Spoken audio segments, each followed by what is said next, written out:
Gracias.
Buenos días familia, qué gusto saludarte este domingo 8 de noviembre. Espero que estés listo para recibir lo que Dios tiene para ti. Bienvenidos.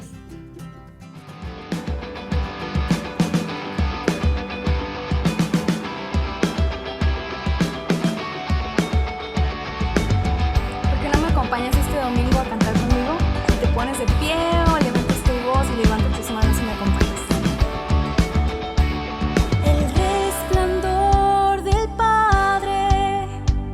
Desde la eternidad, por tu palabra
y en la noche te hice llamar. Allí en lo oscuro tu amor profundo cruzó la sombra y me alcanzó. Ya es consumado y el fin escrito, mi esperanza está en Jesús.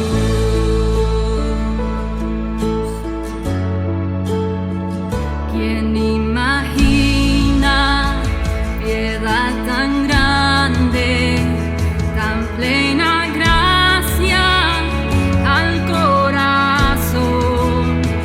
El Dios eterno dejó su gloria, de mi pecado Él se vistió. La cruz ha hablado, soy perdonado, el Rey de Reyes me adoptó. Señor hermoso, te pertenezco, mi esperanza está en Jesús. Oh, aleluya, sea el que me libertó. Aleluya, de la muerte me arrancó, las cadenas quebrantó, y en su nombre hay salvación. Mi esperanza está en Jesús.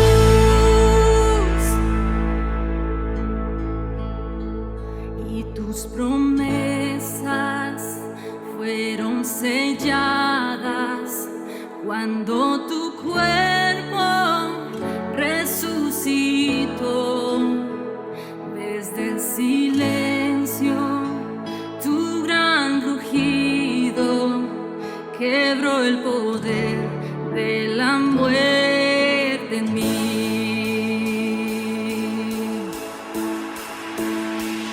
Y tus promesas fueron selladas cuando tu cuerpo resucitó.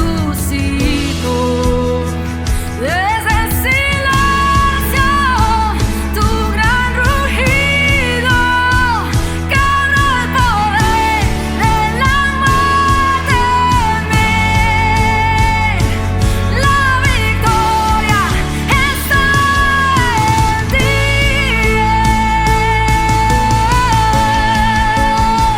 Oh, aleluya, sea el que me libertó. Aleluya,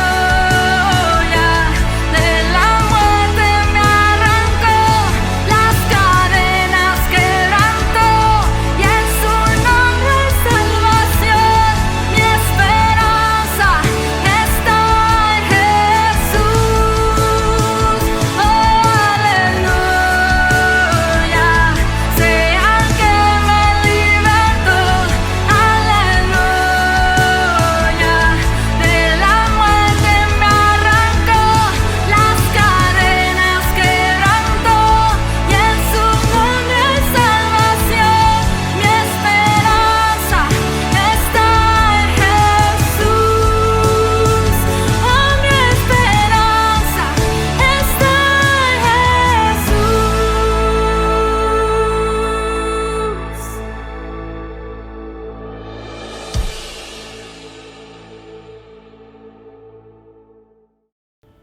Ha sido una semana difícil para muchos de nuestros hermanos. Por causas distintas, algunos de ellos han pedido de nuestra intervención en oración. Te invito a que juntos clamemos por sus necesidades. Buenos días, familia, un gusto estar aquí y poder compartir contigo este tiempo de oración como cada domingo. Esta mañana oraremos por la recuperación de don Manuel. Como sabes, él sufrió una embolia. Oraremos también por Leticia Ramos. Ella tiene COVID, aunque ha tenido síntomas leves, pero queremos orar también por su esposo, Antonio Jiménez. Él está necesitando de quimioterapias. Oraremos también por Vero Ramos, está atravesando también por una situación de salud. Y queremos seguir orando por el doctor Vicente Ayala y su esposa Isabel. El doctor, tenemos entendido que ya fue dado de alta para recuperarse en su casa con los cuidados necesarios, pero Isabel, su esposa, sigue intubada, aunque ha tenido mejorías, es lo que sabemos. Queremos orar también por Liz Lima. Ella es una prima de Vero, está atravesando también por un cáncer. Oraremos por Belinda Ibarra, que días pasados tuvo unas quemaduras muy fuertes en sus manos y que no haya tanto dolor y que pueda recuperarse pronto. Oraremos también, seguiremos orando por la recuperación del profe Armando, despacito, pero ha tenido mejorías.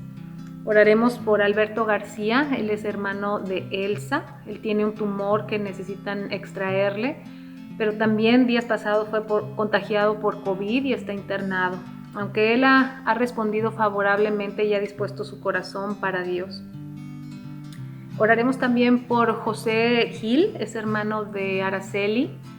Él tuvieron que amputarle, también estuvimos orando por él y tuvieron que amputarle un pie y para que Dios pueda concederle una recuperación buena y que pueda adaptarse a esta nueva condición en su cuerpo. Oraremos también por el consuelo de Gerardo, de Axel y Emily. Ellos son la familia de Tania Pisano. Estuvimos orando por ella.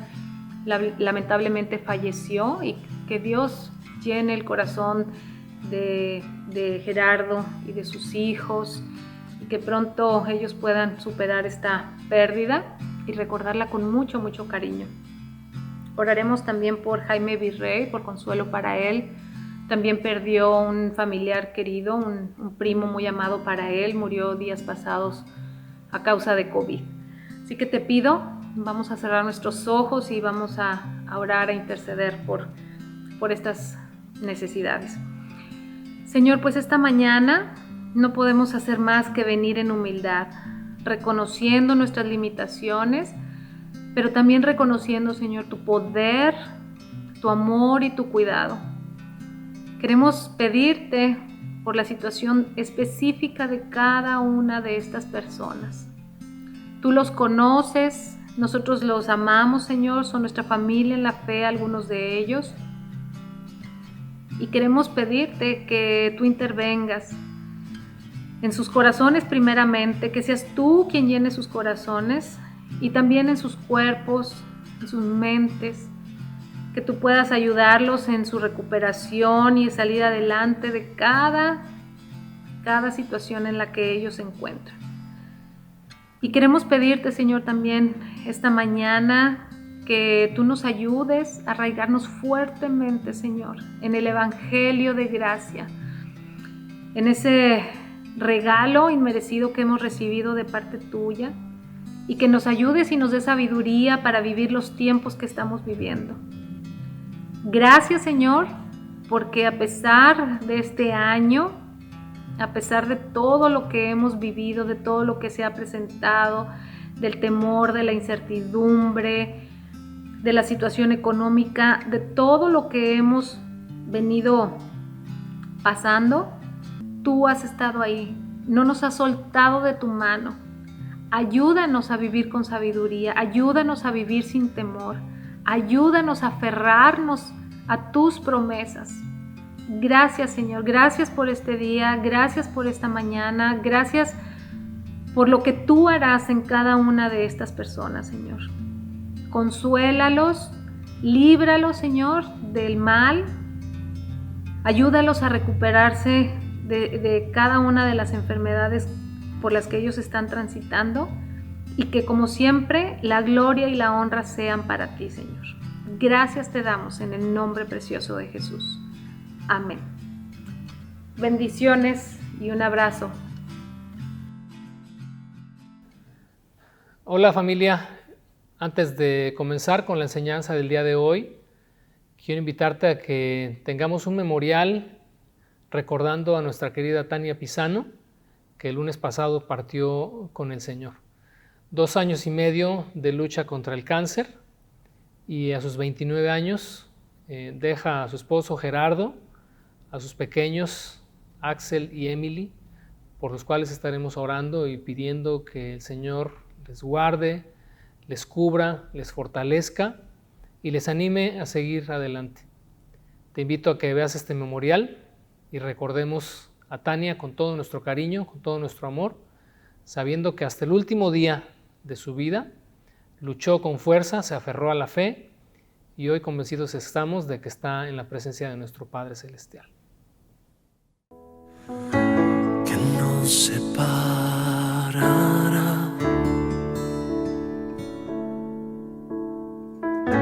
que nos separará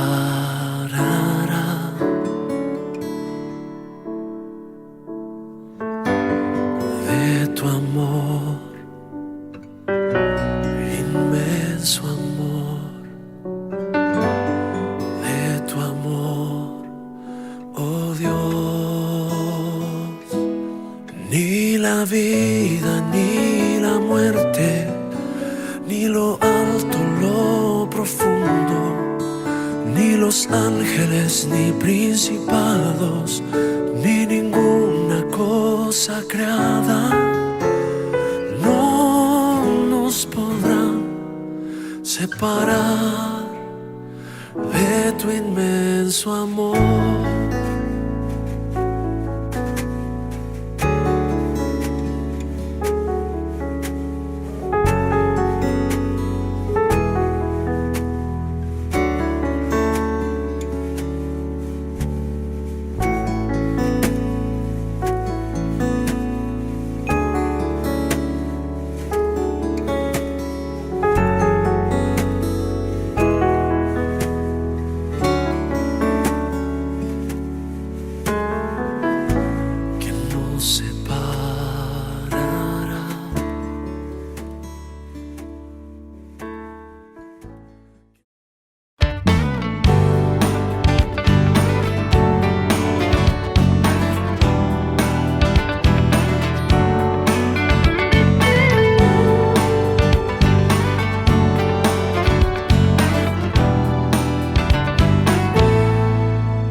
La carta de Pablo a los Gálatas fue escrita a varias iglesias en la región de Galacia, donde Pablo había viajado en uno de sus viajes misioneros. Puedes leer la historia en el libro de Hechos.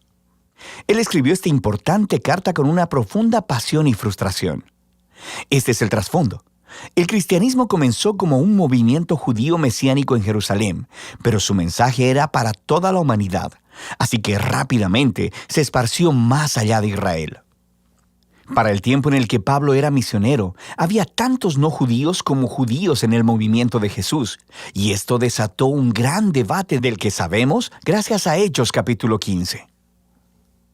Históricamente, el pueblo del pacto de Dios estaba enfocado en un grupo étnico, Israel, y ellos se apartaban de los demás debido a las prácticas ordenadas en la Torá, como la circuncisión de los varones, comer kosher y guardar el día de reposo.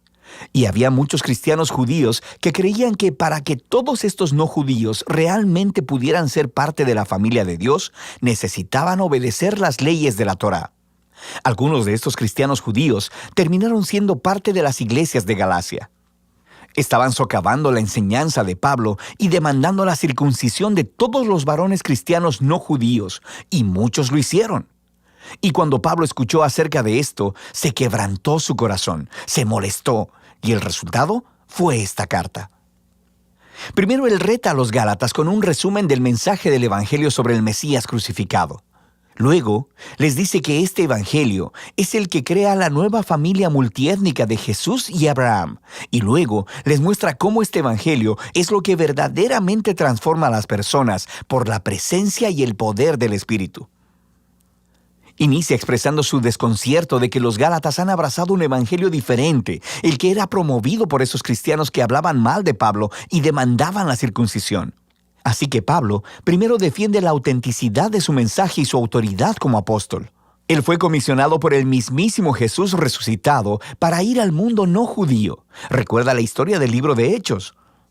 Pablo dice que fue posteriormente a su llamado, que fue a Jerusalén para consultar a los otros apóstoles, como Pedro o Jacobo, y fue cuando les dijo que él no requería que los cristianos no judíos se circuncidaran o comieran kosher. Ellos estuvieron completamente de acuerdo. Pero esta tensión creció. Pedro había ido a Antioquía a visitar y ver a todos estos cristianos no judíos, y estaba comiendo y compartiendo con ellos.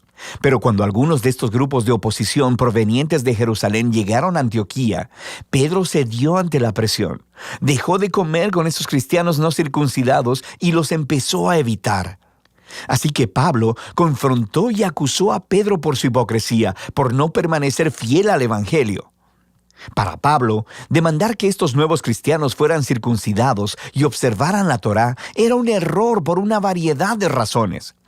Primero que nada, porque es una traición al Evangelio, o en sus palabras, el hombre no es justificado por las obras de la ley, sino mediante la fe en Cristo Jesús el Mesías, y también nosotros hemos creído en Cristo Jesús.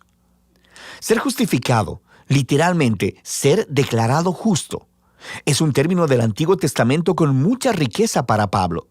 Describe cuando Dios declara que alguien está en una relación correcta con Él, que está perdonado, que le es otorgado un lugar en la familia de Dios y está siendo transformado por la gracia de Dios. Y es la convicción de Pablo que nadie puede ser justificado por guardar los mandamientos de la Torá, sino solo por la fe de Jesús. Esta es una frase densa y podría referirse a la fidelidad de Jesús al vivir y morir en nuestro lugar, o podría referirse a nuestra propia confianza y devoción a Jesús.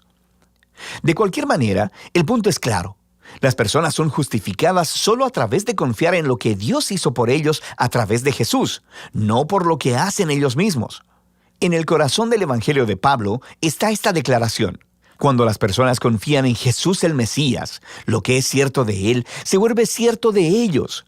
Su vida, muerte y resurrección se vuelven suyas, o en sus palabras, con Cristo he sido crucificado, y ya no soy yo el que vive, sino que Cristo vive en mí. Y la vida que ahora vivo en la carne, la vivo por la fe en el Hijo de Dios, el cual me amó y se entregó a sí mismo por mí. Así que la razón por la que cualquiera puede decir que es recto delante de Dios o que pertenece a la familia del pacto de Jesús no es porque obedece las leyes de la Torá, sino solo por lo que Jesús hizo por ellos y que ellos nunca hubiesen podido hacer por sí mismos. Ahora, este profundo entendimiento de lo que Jesús logró tiene enormes implicaciones para quien ahora puede ser incluido en la familia del pacto de Dios y para lo que significa vivir como miembro de esta familia. Así que Pablo primero se vuelve a las historias de Abraham en Génesis, cómo él fue justificado o declarado justo delante de Dios, simplemente por tener fe al confiar en la promesa de Dios, de que un día todas las naciones encontrarían la bendición de Dios a través de él y de su descendencia. El propósito de Dios siempre fue tener una gran familia multiétnica de personas que se relacionen con Él en base a la fe, no a las leyes de la Torá. Pero esto hace que surja una pregunta importante. Entonces, ¿por qué Dios le dio a Israel las leyes de la Torá? Aquí Pablo ofrece una explicación muy breve y densa que después completará en su carta a los romanos. Él observa que las leyes de la Torá fueron dadas a Israel en el monte Sinaí mucho después de la promesa de Dios a Abraham. Y si lees la Torá cuidadosamente, dice Pablo, verás que Dios siempre tuvo la intención de que las leyes fueran una medida temporal. Él dice que las leyes tienen un rol tanto negativo como positivo. Negativamente, las leyes actuaron como una lupa sobre el pecado de Israel. Expusieron cómo Israel compartía la condición humana pecaminosa, rebelándose constantemente contra la ley de Dios. Así que la ley, la cual es buena, terminó declarando culpable a Israel y a toda la humanidad con él. O en sus palabras, la ley lo encerró todo bajo pecado. Pero las leyes también tuvieron un rol positivo. Actuaron como un profesor estricto que mantuvo alineado a Israel hasta la venida del prometido descendiente de Abraham, el Mesías. Y una vez que el Mesías vino, cumplió el propósito de la ley a favor de Israel. Jesús fue el israelita fiel que verdaderamente amó a Dios y al prójimo, y como rey de Israel, murió para llevar la maldición y la consecuencia del fracaso de Israel sobre sí mismo, y así traer redención. Así que ahora, a través de Jesús, el descendiente de Abraham, la bendición de Dios puede llegar a todas las personas sin importar su etnia, estatus social o género. Para Pablo, requerir que los cristianos no judíos guarden la Torá no tiene sentido. Es actuar como si Jesús no hubiera cumplido la promesa de Dios ni lidiado con nuestro pecado. Ignora la nueva libertad que se ha ganado para nosotros en Jesús y el regalo del Espíritu, y limita la promesa de Dios y su bendición a una familia étnica. Pero, podrían alegar los oponentes de Pablo, las leyes de la Torá son una guía comprobada para vivir de acuerdo con la voluntad de Dios. ¿Cómo van los cristianos no judíos a aprender esto? Pablo responde en los capítulos 5 y 6 al describir cómo la presencia transformadora de Jesús a través del Espíritu es la clave. Las leyes de la Torá son buenas, son sabias, dice Pablo. De hecho, se pueden resumir, como Jesús hizo, en el mandamiento de amar a tu prójimo como a ti mismo.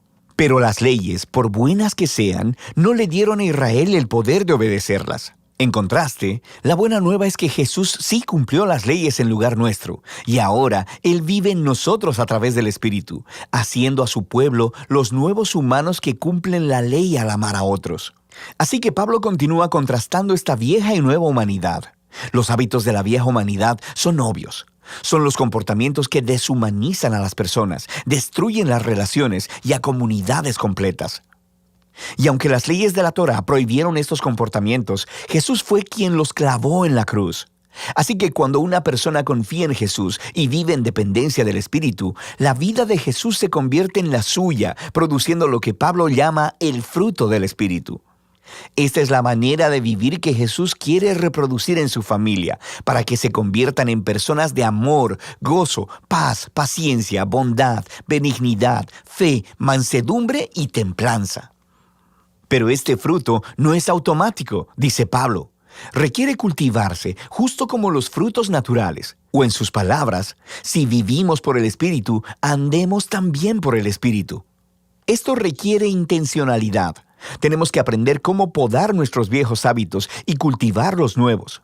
Y mientras lo hacemos, nos encontramos a nosotros mismos siendo llevados por el Espíritu conforme Jesús moldea nuestras mentes y corazones y nos transforma en personas que aman a Dios y a los demás. Y de esta manera, la gente de Jesús cumple lo que Pablo llama la ley de Cristo. Y al final, Pablo concluye: este requerimiento para que los cristianos guarden la Torá o sean circuncidados es errar al blanco.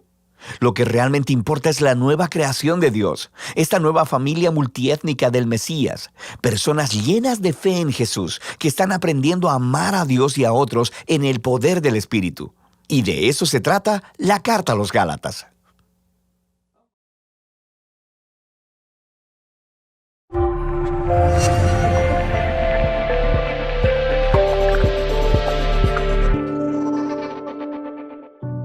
Cada una de las cartas paulinas fue la respuesta a una necesidad.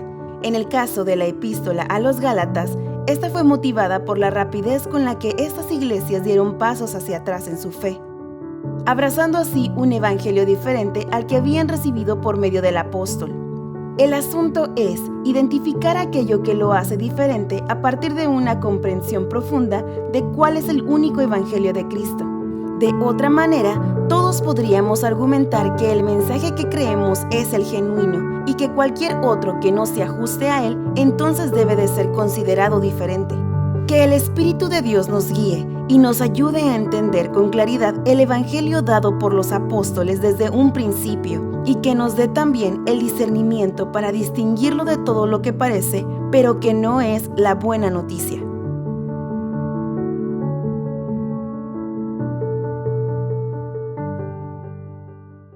Bueno, familia, pues aquí estamos de nuevo, comenzando una semana más, este domingo 8 de noviembre. Bienvenido a nuestra reunión virtual.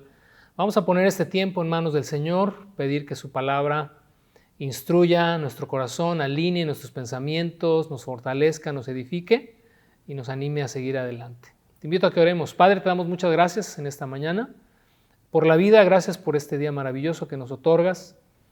Ha sido una semana muy intensa, muy intensa. Hemos tenido tantas cosas en nuestro entorno que de repente nos desaniman, nos tratan de desalentar, pero gracias te damos por Jesucristo, gracias por el Espíritu que nos sostiene, que nos mantiene, que nos lleva adelante, Señor. Te pedimos, Padre, así como hemos orado ya, que todas nuestras necesidades, las necesidades de nuestros hermanos, los que están enfermos, los que están en situación de gravedad, o la familia que esta semana tuvo que despedir a Tania, Señor, que seas tú quien nos reconforte, que seas tú quien nos sostenga. Que esta mañana, Señor, podamos a través de tu palabra recibir también ánimo, fuerza, exhortación para seguir adelante en esta carrera que aún no termina. Guárdanos hasta que lleguemos a puerto seguro. En el nombre de nuestro Señor Jesucristo te lo pedimos. Amén.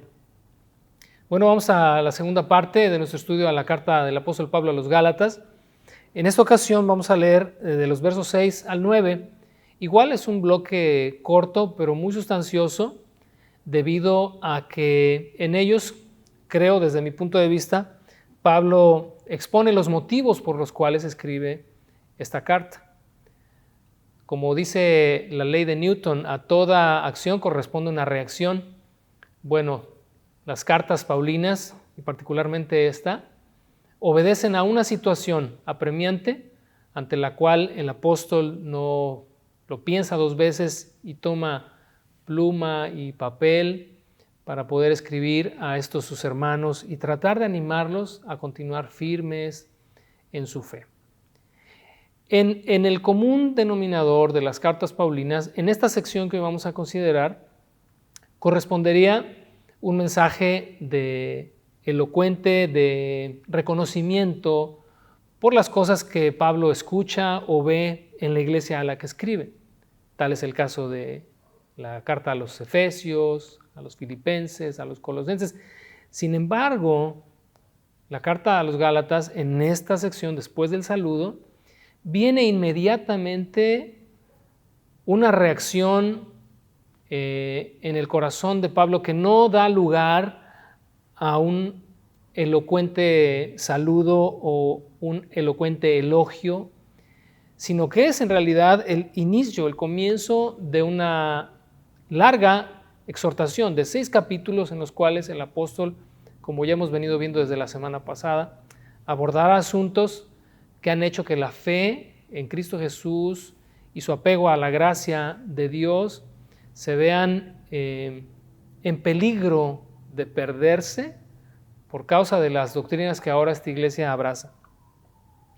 ¿Hay alguna referencia que quiero hacerte en cuanto a la personalidad de Pablo? Entendemos que Pablo era una persona inflexible en sus convicciones, pero no por ser inflexible en sus convicciones era una persona totalmente cerrada e intolerante. Era una mezcla muy particular de firmeza, de convicción, de seguridad, pero también de dulzura, de empatía, de amor.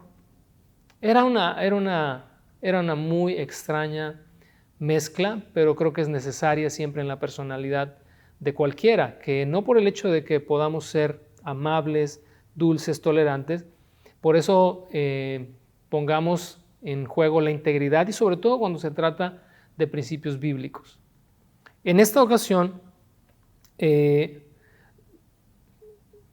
se atenta contra la gloria de Dios, se atenta contra la esencia del Evangelio y en este sentido Pablo se vuelve una persona totalmente intolerante, no flexible en asuntos que no son negociables.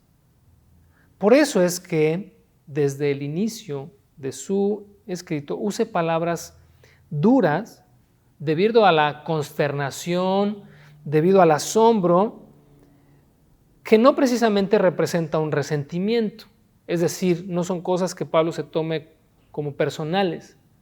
Está aquí para defender la esencia del Evangelio mismo.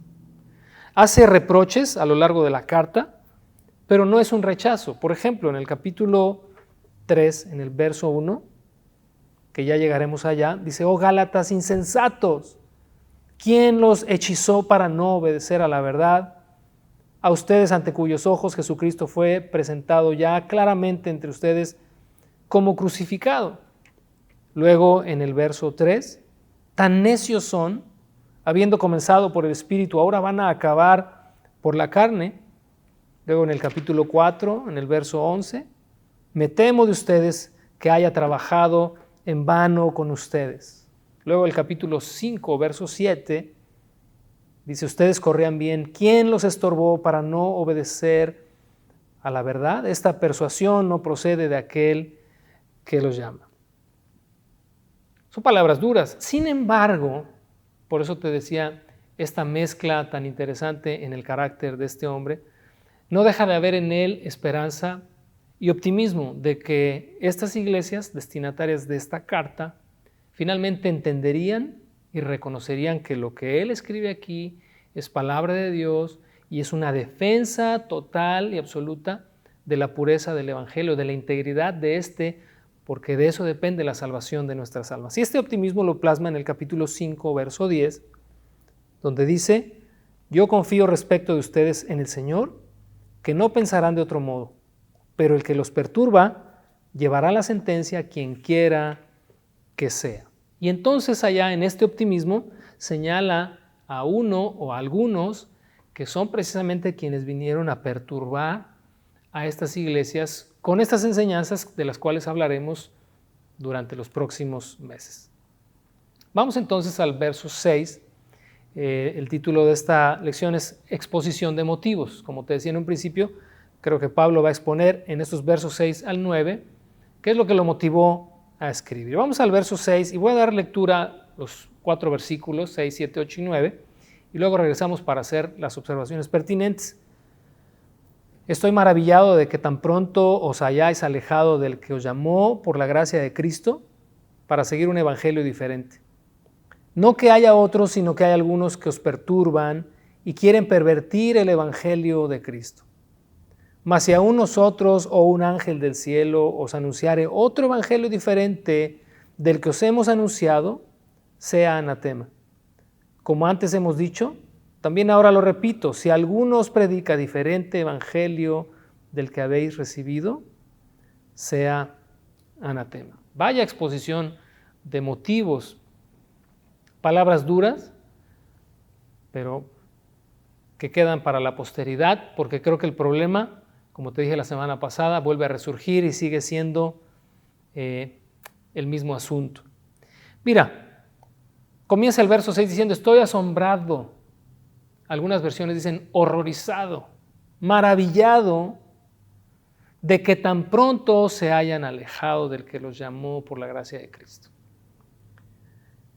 El retroceso o la regresión a la que estos creyentes de estas iglesias estaban volviendo era precisamente los aspectos derivados de guardar la ley de Moisés.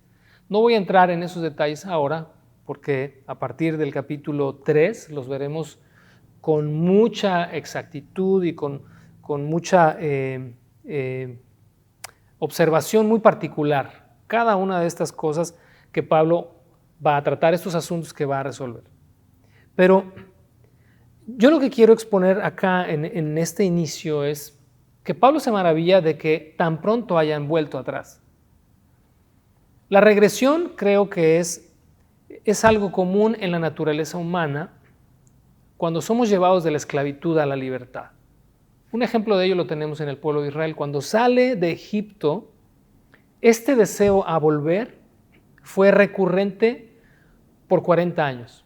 Hubo un momento en el que Dios estaba ya tan cansado de esto que si no es por la intercesión de Moisés, y obviamente pues no elogiamos a Moisés porque Dios mismo puso a Moisés como un mediador ahí, si no es por la mediación de Moisés, Dios dice que habría aniquilado a este pueblo necio, que salió de la esclavitud e iba camino a la libertad, pero la regresión, que es un retroceso en este proceso que se inicia, o en esta acción que se inicia, esta regresión parecía ser la constante, una y otra vez.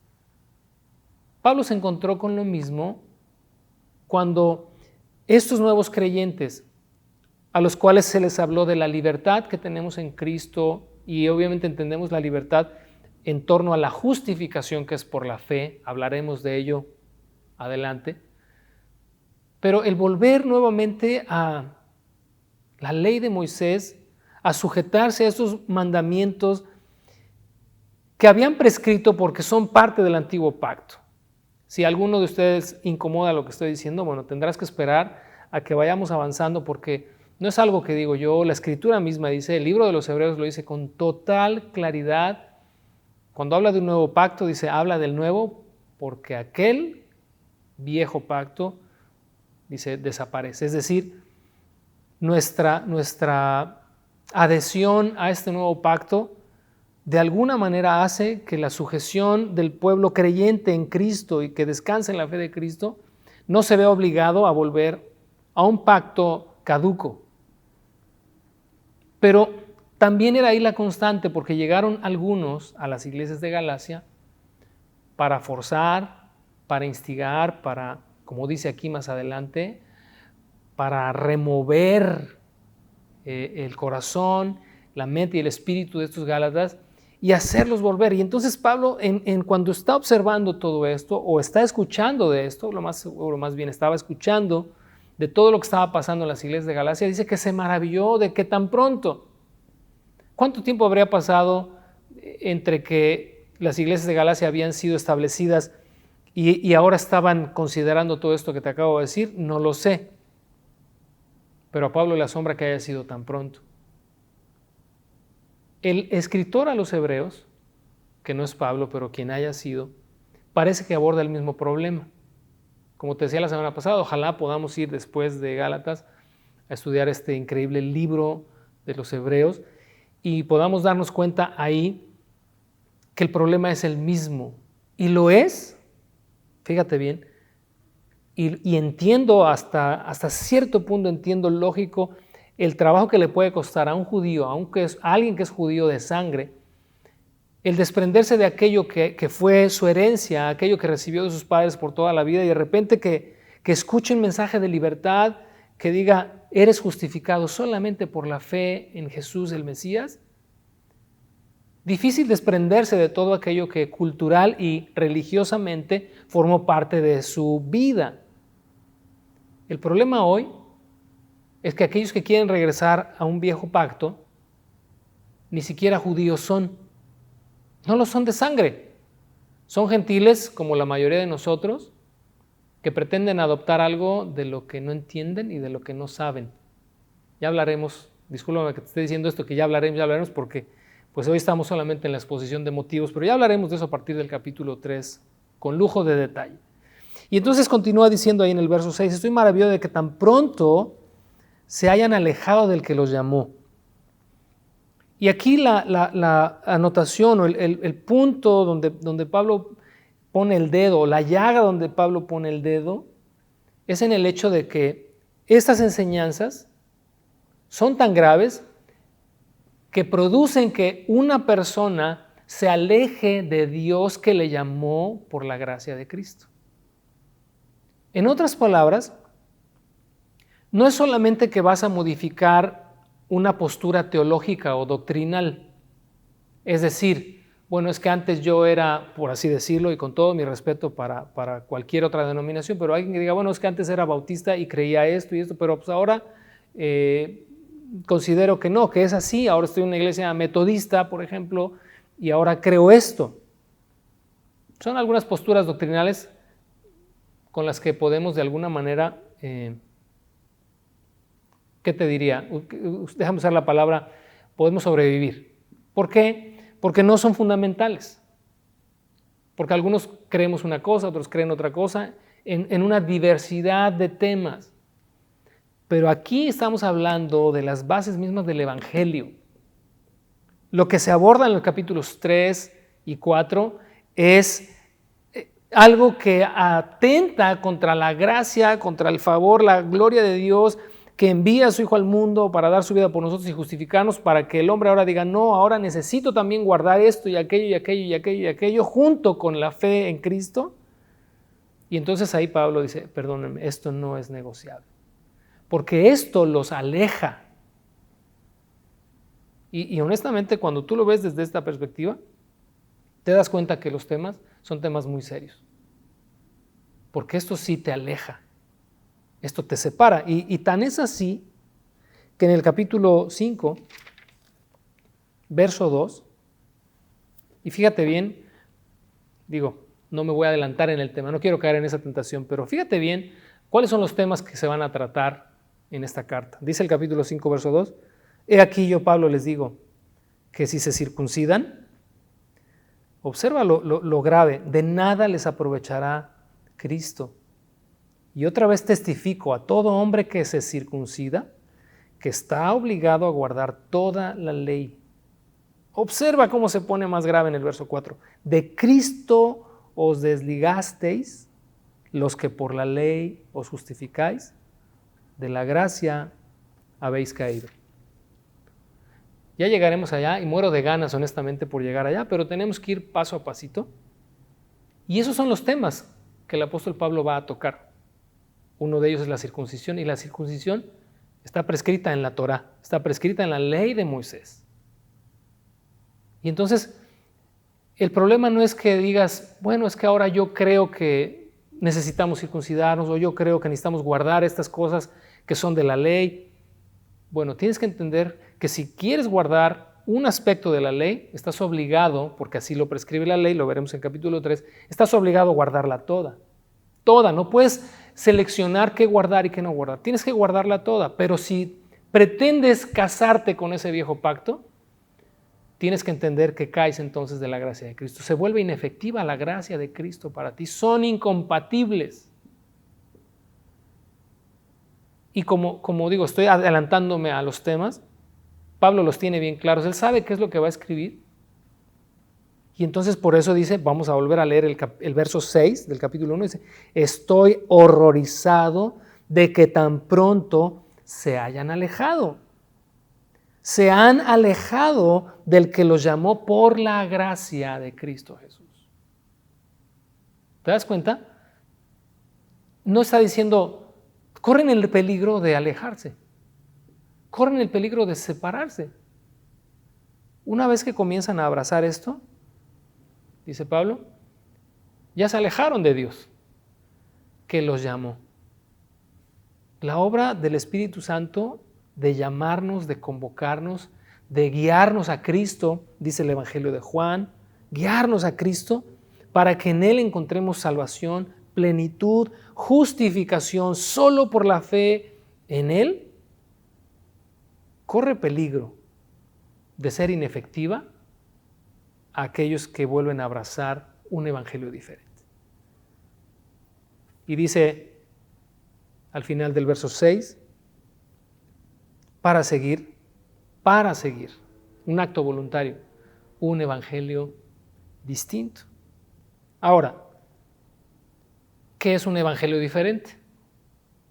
Para poder contestar la pregunta de cuál es el evangelio diferente, tenemos que tener bien claro qué es el evangelio. Porque los judaizantes modernos, déjame decirte, que consideran el evangelio que nosotros predicamos el evangelio diferente. Y que consideran que el evangelio que ellos predican es el evangelio genuino, es el evangelio puro. Y entonces eso nos mete en una controversia. Y para aquel que está en medio y que no sabe discernir, pues le confunde y entonces se pregunta, entonces, ¿cuál es el verdadero evangelio? La semana pasada leíamos en el mismo capítulo 1, en el verso 4, te decía yo un extracto de lo que el evangelio es. Vamos a citarlo nuevamente. Dice, el cual, hablando de Cristo, se dio a sí mismo por nuestros pecados, para librarnos del presente siglo malo, conforme a la voluntad de nuestro Dios y Padre. El evangelio es la buena noticia. Evangelión es en griego que significa eso, buena nueva, una buena noticia. Y mira, pudiéramos buscar 1000 definiciones de evangelio o de lo que es la buena noticia, pero a mí me gustaría centrarlo hoy en que el evangelio o la buena noticia es una persona. Jesucristo es la buena noticia. Él es la buena noticia. Un evangelio diferente sería cualquier otra cosa que no sea Cristo solamente. Porque cuando hablamos de que Cristo es el evangelio, hablamos de que su obra es suficiente y es la necesaria que el hombre necesita para ser justificado delante de Dios. Y esto lo vemos a través de todo el Nuevo Testamento, lo vemos en la epístola a los Hebreos, lo vemos en Apocalipsis, lo vemos en todas partes, lo vemos en los evangelios, El sacrificio de Cristo por nuestros pecados es suficiente para justificarnos delante de Dios. Romanos capítulo 5, verso 1 dice, justificados pues por la fe, tenemos paz para con Dios por medio de nuestro Señor Jesucristo. En otras palabras, entender, considerar y saber, tener la convicción de que Cristo es suficiente, nos tiene que llevar al entendimiento de que no necesitamos nada más. En Hechos capítulo 15, en el concilio de Jerusalén, los judaizantes estaban enseñando que sí está bien Cristo, y ese es el problema, era el problema entonces, es el problema hoy, que no se trata de volver a la ley y dejar a Cristo a un lado. Ese es el problema. Se trata de conciliar dos cosas que no se pueden conciliar, que es, como digo yo, es como querer estar casado con dos mujeres. No puedes abrazar el viejo pacto y también pretender abrazar el nuevo. Porque si pretendes abrazar los dos, le estás diciendo al nuevo pacto, le estás diciendo a Cristo, a Él, que es la buena noticia, no es suficiente lo que hiciste por mí, necesito hacer otras cosas, necesito guardar otras cosas.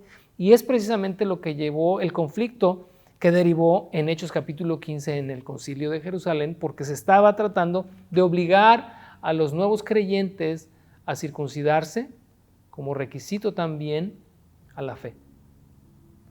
Pero te pregunto, ¿qué es entonces un evangelio diferente? Es todo aquello que hace que Cristo y su obra en la cruz pierda su valor, aunque sea un poquito. Para aquel a quien Cristo es suficiente y que sabe que después del sacrificio de Cristo no necesita más, entonces no tiene necesidad de buscar en otra parte. Y cualquier otra cosa que sea aparte de eso es un evangelio diferente. Cuando Pablo llegó a la iglesia de Corinto, les dijo, me propuse no saber entre ustedes cosa alguna, sino a Jesucristo y a este crucificado. Bueno, ya hablaremos, con detalle de todo eso, pero vamos a regresar acá y fíjate lo que dice el verso 7.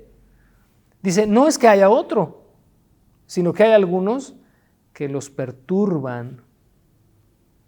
Perturbar aquí es agitar, y digo, si la traducción fuera mexicana, diría yo que perturbar es moverle el tapete. Alguno o algunos, como leímos en el capítulo 5, vienen a moverle el tapete a esta iglesia que iba muy bien, iba perfectamente bien. El apóstol Pablo, de hecho en el capítulo 3, dice, ustedes iban muy bien, corrían muy bien. ¿Quién los estorbó? ¿Quién los hechizó? ¿Quién los embrujó? Son estos judaizantes que llegan a perturbar, pero dice después en el verso 7, quieren pervertir el evangelio de Cristo. Pervertir es en el sentido de torcer, es en el sentido de manipular, es en el sentido de alterar, de deformar, es desequilibrar, es desproporcionar, es hacer muchas cosas. Y creo que nuestra responsabilidad hoy siempre es aferrarnos al evangelio puro. Juan capítulo 1, a lo suyo vino, los suyos no le recibieron, mas a todos los que le recibieron, a los que creen en su nombre, les dio potestad de ser hechos hijos de Dios. Ese es el evangelio. Juan 3:16, es la esencia del evangelio, porque de tal manera amó Dios al mundo. Al mundo. Estos nuevos judaizantes dicen que no, que sigue siendo solamente el pueblo étnico, ¿no? El pueblo de Israel. Los gentiles no tienen pacto.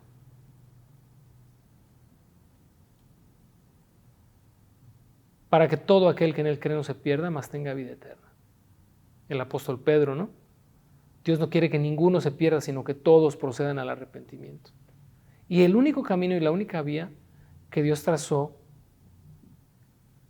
para su llamado y para que el hombre vuelva a Él es Jesucristo.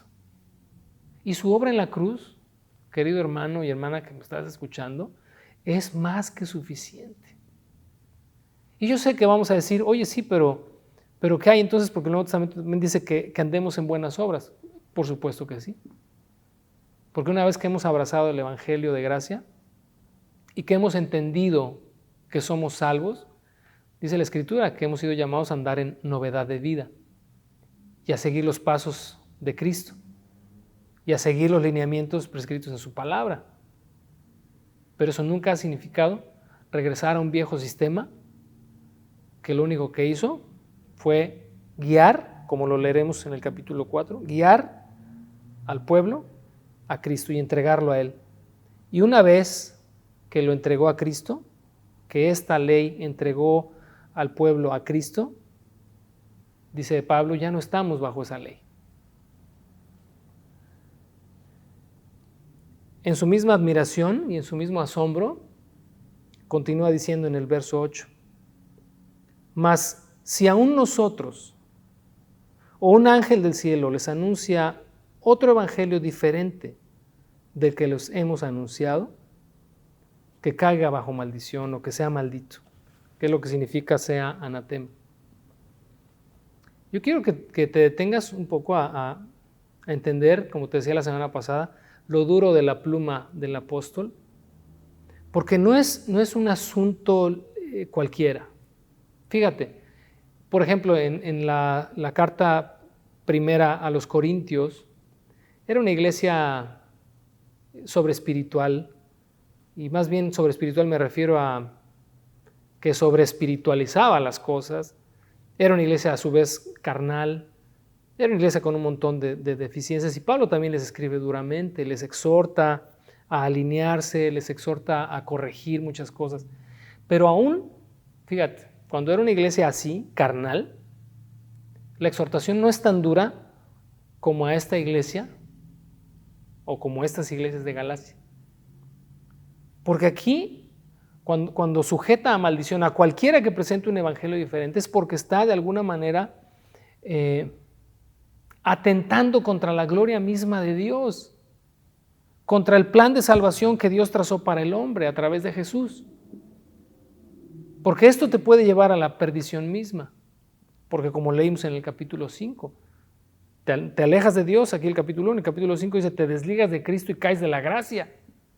Y entonces Pablo, como está viendo toda la película y está viendo cuál es el riesgo que corren estas iglesias, literalmente de perderse, entonces dice, si en nosotros, y cuando se refiere a ellos mismos, es como si dijera, si cambiáramos de opinión mañana, y mañana viniera yo a decirte que pues siempre no era así como te dije, o si viene incluso, dice, un ángel del cielo, quizás, yo no sé si Pablo en ese momento está pensando en que hipotéticamente, ¿verdad?, un ángel mismo descendiera, o que un ángel maligno disfrazado de ángel de luz viniera. Yo no sé a cuál de las dos figuras está haciendo alusión, pero finalmente dice, si un ángel mismo desciende del cielo y les anuncia un evangelio distinto del que les hemos anunciado, caiga bajo maldición. Qué grueso. Y mira, cuando dice caiga bajo maldición, no es un deseo. Pablo no está evocando un deseo. Está haciendo una declaración formal, solemne y espiritual. No es, pues, ojalá y le cayera la maldición, no. Si viene alguien con otro evangelio, que la maldición de Dios caiga sobre él. Verso siguiente. Como antes hemos dicho, también ahora lo repito, si alguno les predica diferente evangelio del que habéis recibido, sea anatema. ¿Por qué una condenación tan severa? Por el peligro de extraviar o de inducir un alma a confiar en algo que no salva. Cualquier otra cosa fuera de Cristo, nada fuera de Cristo, tiene el poder y la capacidad de salvarnos. Mira, quiero terminar leyendo el capítulo 2, verso 21. No desecho la gracia de Dios, escribe Pablo, pues si por la ley fuera la justicia, entonces por demás murió Cristo. Lo que quiere decir esto es que si vamos a abrazar un evangelio distinto, entonces para nosotros la gracia es inefectiva, porque Cristo entonces vino a morir en vano. Te animo, te exhorto y te invito a que tu confianza en el evangelio de Jesús, en la buena noticia, en el hecho de que Cristo murió por tus pecados, sea más que suficiente y no tengas necesidad de regresar o de volver, si es que eres judío, pero como seguramente no lo eres, abrazar algo que ni siquiera conoces. Te animo, sigamos adelante y ten paciencia. Sé que es una carta dura, es una carta difícil, pero conforme vayamos avanzando en ella vamos a poder encontrar mucha claridad y vamos a poder distinguir aquello que es palabra de Dios de aquello que no lo es, aquello que es evangelio, de aquello que aunque parece que es el evangelio, no es sino una falsa imitación. Que Dios te bendiga. Bonita tarde. Nos gustaría invitarte a revisar algunos puntos que se mostraron durante la reunión. Participa en la siguiente trivia y reafirma así tus conocimientos. La carta a los Gálatas fue una carta de A. Ánimo e inspiración. B. Reprensión. C. Consuelo.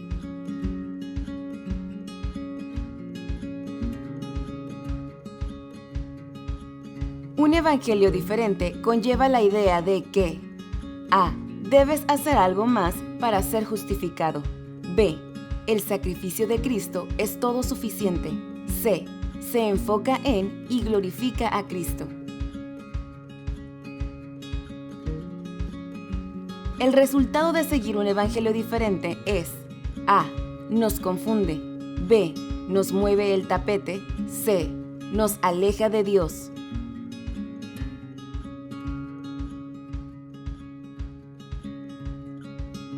La palabra evangelio significa A.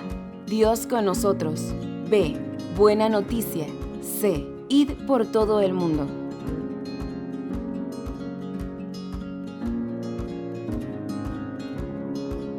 La expresión sea anatema significa A.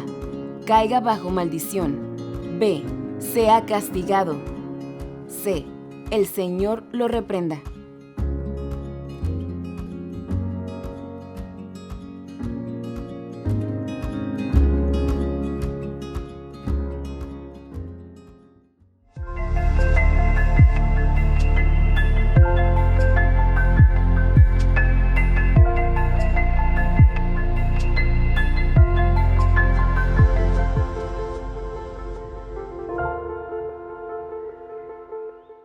Hola, buenos días a todos, familia Semillosa. Mi nombre es Araceli Gil. Estoy casada con Ernesto Alonso, que yo creo que todo el mundo lo conoce. Siempre se despide de mí de congregación. Y pues estoy aquí para compartirles mi testimonio. Yo vengo de un hogar cristiano, pero pues la verdad es que siempre estuve alejada de Dios. Pero hubo muchos sucesos en mi vida que poco a poco me fueron atrayendo a hacer su voluntad. Y pues aquí estoy para contarles una pequeña anécdota de lo que ha sido mi vida en estos 57 años. Pues pienso que yo estaba en los planes de Dios porque siempre ha habido gente que me ha traído hacia Él. Primero mi madre, luego mis hijas, mis amigas. Pero el suceso final fue, el 2012 fue el año para mí más caótico, la verdad. Estuve enferma, pensé que iba a morir. Eso me acercó mucho a Dios, mucho, mucho. Pero aún así, pues todavía había algo de resistencia por ahí. Pero el día que falleció mi hija, ese 6 de octubre del 2012, pues fue el día que Dios quebrantó completamente mi corazón. Y hubo muchos eventos que Dios puso a mi alcance para saber que Él se había llevado a mi hija. Esa es la paz y la tranquilidad que a mí me mantiene ahora.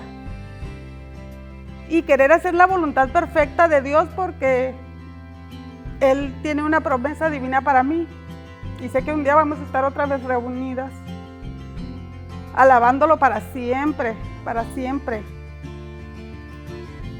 Y necesito estar fuerte todavía, o sea, no me puedo dar por vencida y Dios me ha dado la energía, la verdad, para estar fuerte porque pues me dejó dos pequeñas que pues todavía me necesitan, tengo otra hija que me necesita, está mi esposo, tengo muchos amigos que me han demostrado su amistad por años y me han hecho estar fuerte. Y ahora más, porque pues Dios está conmigo y ya no me siento sola, no siento un vacío, la verdad. Sí extraño a mi hija, cada día de mi vida la extraño. Y sí, a veces sí duele su partida, pero tengo muchas cosas más por qué salir adelante y enseñarles a mis nietas la voluntad de Dios también, que creo que también ellas me han enseñado mucho a mí porque ya se bautizaron. O sea, una tiene 14, la otra acaba de cumplir 18 y están haciendo también la voluntad de Dios porque en sus planes de ellas está también un día volverse a reunir con su madre. Y estoy muy feliz también por el hecho de que mi hija, aún conociendo a Dios de pequeña, pues siempre lo hemos tenido en el corazón, creo, pero un poco de antes de que ella falleciera, yo no sé si 2 o 3 meses, ella había entregado completamente su vida a Cristo, se bautizó en obediencia a Dios.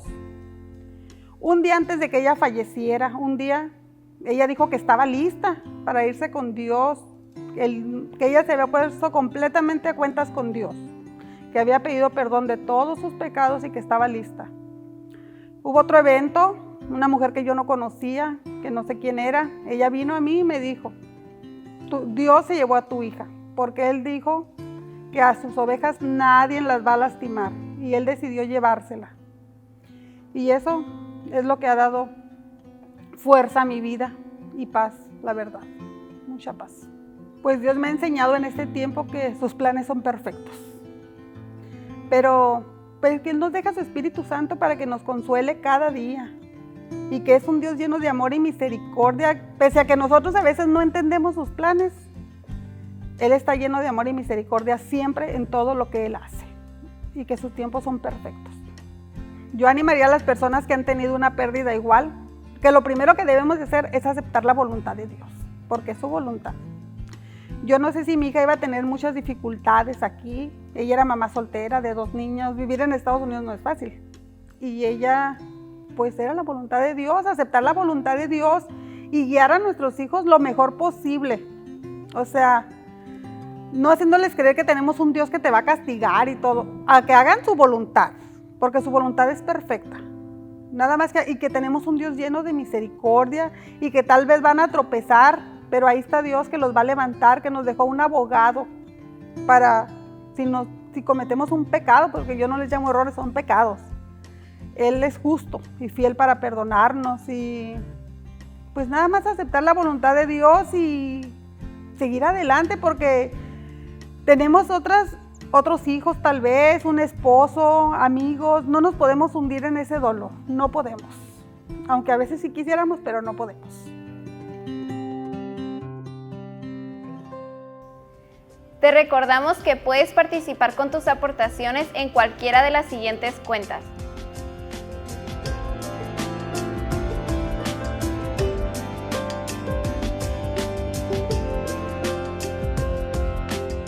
hemos llegado al final de una transmisión más. Te animo a participar de Una Semilla en Casa. Ahí podrás seguir alimentándote aún a pesar de que no podemos estar todavía en nuestro auditorio. Bendiciones y nos vemos el próximo domingo.